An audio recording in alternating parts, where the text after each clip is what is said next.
আসসালামু আলাইকুম।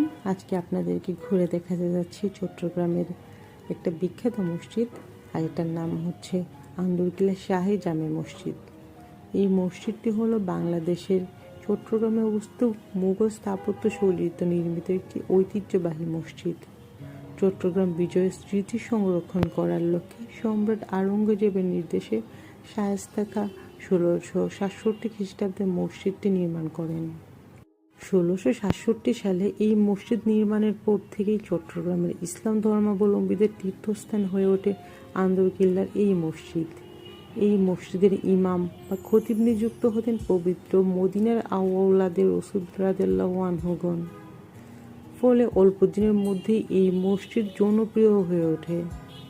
বলা বাহুল্য যে এই জুমা মসজিদে প্রতি জুম্মায় চট্টগ্রাম ও এর আশপাশের প্রত্যন্ত অঞ্চল থেকেও মুসল্লিরা এসে নামাজ আদায় করতেন এবং পবিত্র মাহে রমজানের শেষ জুম্মায় কক্সবাজার ও পার্বত্য চট্টগ্রাম থেকেও মানুষের সমাগম নজির আছে এই মসজিদে। রোজা, ফিতরা এবং ঈদের চাঁদ দেখা প্রশ্নে এই মসজিদের ফয়সালা চট্টগ্রামের সর্বস্তরের জনগণ মেনে চলত।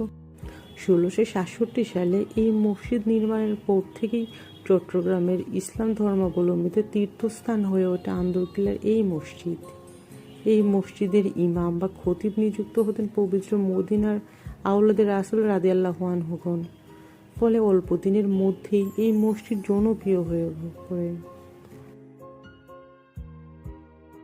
বলা বাহুল্য যে এই জুম্মা মসজিদে প্রতি জুম্মায় চট্টগ্রাম ও এর আশপাশের প্রত্যন্ত অঞ্চল থেকেও মুসল্লিরা এসে নামাজ আদায় করতেন। চট্টগ্রাম শহর থেকে 7.6 কিলোমিটার দূরে আন্দরকিল্লা সার্কেলের কাছে মুঘল আমলের ঐতিহ্যবাহী স্থাপত্য নিদর্শন আন্দরকিল্লা শাহী জামে মসজিদ। ঐতিহাসিক সূত্র মতে মুঘল আমলের কিল্লা আরাকানি মগ ও পর্তুগিজ জলদস্যুদের আস্তানা ছিল। 1666 খ্রিস্টাব্দে 27 জানুয়ারি বাংলার সুবেদার শায়েস্তা খাঁর ছেলে বুজুর্গ উম্মে খান ই আস্তানায় অন্দরে প্রবেশের মাধ্যমে আন্দরকিল্লা নামকরণ করা হয়।